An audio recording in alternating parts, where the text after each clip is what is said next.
Well, I'll give them this. They're keeping us busy this off season with all of these headlines, and we're going to be talking about a whole lot of different headlines throughout this video. Some things confirmed, some things about to be confirmed, and some things that leaked out before they were supposed to. Announcement tomorrow with Ed Carpenter Racing. That's one of the big talking points of today's video. So expect a video tomorrow. Also, the DL 500 Club. Go down and join that in the link in the description for a private chat with me. And while you're down there, hit the subscribe button and the like button. I always forget to remind you guys to do that. So IndyCar has had a pretty big week in terms of news. And this was kind of the big news yesterday and something that probably wouldn't have gotten out if one Mr. Tony Donahue hadn't tweeted about it. And because of that, we're going to give Tony his credit here. Former F1 driver Logan Seargent is set to test at the Thermal Club for Meyer Shank Racing in November. Now, it's no shock, no surprise that Logan Seargent has been sniffing around the IndyCar paddock. He was even in attendance for the race at Nashville Superspeedway. Now, I will say this. Just because he is testing for Meyer Shank Racing does not necessarily mean, A, he's driving for Meyer Shank at any point. In fact, as far as I am aware, Meyer Shank is 2 cars and will stay at 2 cars no matter what, except for the exception of the Indy 500, of course, for Helio Castroneves. But for a full season, count Shank out. Ganassi, which of course Shank is pretty closely tied with these days. I suppose after yesterday's charter announcement and some of the details that came out that seemed to indicate that there was nothing stopping another approved team from entering non-chartered cars, I suppose maybe Ganassi could be a landing spot. I know that American Legion, one of the sponsors over there, would prefer some sort of a primary sponsorship, whether that's at the Indy 500 or full-time or part-time somewhere. And they haven't had an American driver since Jimmy Johnson, so maybe that fits together. Of course, you can also throw out the names like Coyne, Juncos, Rahal, teams that have yet to announce drivers and won't be announcing them this week. We'll put it that way. So as for Logan Seargent himself, I mean, obviously he's lost quite a bit of confidence with the way that things went with him for Williams in Formula One.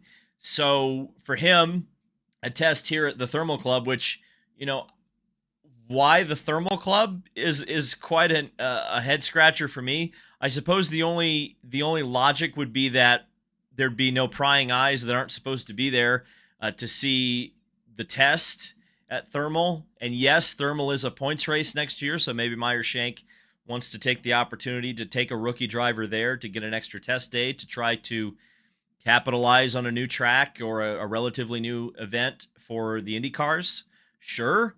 Yeah, odd choice, no doubt about it, but maybe it's just a confidence building exercise, like I said. So, and it's not like this is the first time a Formula One driver has come over, tested, and then not actually raced. Nico Hülkenberg is a really good example of a driver who tested with McLaren. It didn't go well, and he did not pursue IndyCar any further. Kevin Magnussen started a few IndyCar races, but had a test with Ganassi, and it didn't go very well. And Kevin Magnussen hasn't been back since then. So is this just a tryout to see if Logan Seargent can do it? I'm sure a lot of teams will be very interested to see how he does, especially those teams that are looking for a driver and in particular looking for a bit of budget as well. I mean, it's no secret that Logan Seargent comes with a bit of that as well. So interesting times, but not really a surprise that Logan Seargent is sniffing around IndyCar. A bit of a surprise, I would say, is that Reus VK announced on September 23rd that his contract with Ed Carpenter Racing has come to an end. He will not be driving for the team next year. And I think a lot of us, I mean, it was kind of on the fence, right? Because I've said it a few times. I don't know if Reus could take a step up in terms of a team that's available to him right now from what Ed Carpenter Racing was able to provide for him. And I wasn't sure at the time that Ed Carpenter Racing could find a driver that would fit better than Reus VK. So in my mind, I always thought it was logical that Ed Carpenter and Reus VK would run it back. Now, clearly, something has changed, and we'll talk about that here in just a second. But I want to focus on Reus right now because much like Logan Seargent, the options are limited, right? You've got Juncos, which may have 2 seats open, not just one. Found that out this weekend. You want to talk about Coyne? Well, maybe. The problem is, as far as I'm aware, Coyne has quite a few suitors out there, and many of them have deeper pocketbooks than Reus. So if you're looking at Coyne, maybe that's not an option. Rahal? Maybe. I know at points Reus has been on Rahal's radar, and Rahal has been on Reus's radar. Put it that way. And certainly with the headlines of last week, I think some drivers who may have been looking at Rahal might have backed off of that gas pedal a little bit. Might have been part of the reason why Reus was let go, because another driver became available who was maybe flirting with Rahal. But I think that wouldn't be a bad fit, to be honest with you. Reus at Rahal would make a lot of sense if they can get it across the finish line. Now, there was a Racer Magazine article written by Marshall Pruitt that seemed to indicate that this was a surprise to Reus. So if it's a surprise, that means he hasn't really been preparing to go to another team, at least from what I would read between the lines on that, right? So that puts Reus in a very difficult place. But I think he deserves to be on the grid. He certainly deserves to be on the grid at the Indianapolis 500. He's been so damn quick there in the past. So hopefully Reus lands on his feet. Certainly, Ed Carpenter Racing has landed on their feet. There's no doubt about it, as they announced a new partnership with Indiana businessman Ted Gelov. Hopefully I said that right. Maybe Gelov. Anyway, it's Heartland Food Products Group. And here's where, you might not have heard of Heartland Food Products Group, okay? But you've certainly heard of Splenda. So I think it's a pretty cool partnership, because you finally have another sponsor in IndyCar that you can go to Target and buy. So I think that's really neat. Good for Ed Carpenter Racing. But I think it's quite interesting of the timing of all of this, right? Reus let go, a new sponsor brought in, a blue chip, I don't know necessarily blue chip, but a recognizable sponsor, recognizable brand like Splenda and, of course, Java House there. So what's next for Ed Carpenter Racing? Well, most people are connecting the dots, and I'm going to go ahead and state the obvious here. Most people believe it is Alexander Rossi who is going to be announced tomorrow for Ed Carpenter Racing in the 21 car.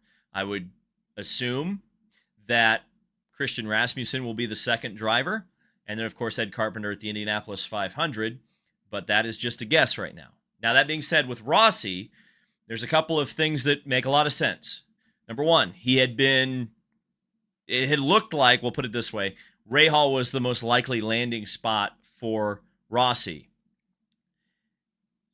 The timing is very interesting of all of the things that happened with Rahal last week. Then Reus gets let go, a new partner gets announced, and all of a sudden we're sitting here looking at the potential of Alexander Rossi going to Ed Carpenter Racing. I was told this week that Rossi's deal would be announced this week. Or I was told it at the IMSA race, right? So I guess that was within the last 7 days, right? Someone said to me, Rossi's deal will be announced within the next 7 days. Now, this was before VK's announcement that was broken through Racer. And in that Racer article, it said that the announcement was forthcoming on the drivers for Ed Carpenter Racing. And, of course, now we know it is tomorrow. And so with the information that I have, the information that has been released, and a sponsor, sure seems like Alexander Rossi is headed to Ed Carpenter Racing. We'll talk about that more later, if indeed it is announced. How about something that wasn't supposed to be announced and was? Now, I'm going to 100% admit some fault here. Number one, I probably shouldn't have tweeted this out before I screen recorded the damn video, because the video has now been edited to take the segment out of this particular video, but I'm still going to show it to you, or at least show you the link and all of that stuff. But Michael Irvin, who is a former wide receiver for the Dallas Cowboys, said in a video, or in the intro to one of his videos on YouTube, that IndyCar is coming to Dallas, and he had been shooting a promo video for the race, and specifically mentioned that it was a street race on the streets of Dallas. Now, this is the video, but of course it has been now edited, and let's see if I can actually get up the desktop audio here. So we'll start the video, and you can see where it's edited. So he says something like, "Oh, it's been a big day," and wait for the cut. Boom, there's the cut. So they edited out the whole segment of where he talked about IndyCar at Dallas, and I'm disappointed again in myself that I didn't capture that. But it confirms something that we've known since Nathan Brown kind of snuck it in a Mark Miles article, that IndyCar was going to have a street course announced at Dallas. Apparently it's coming very soon, especially since Michael Irvin has been shooting promo material for it. Here's the unfortunate reality of this. And again, once it's announced, we'll be able to go into much better detail.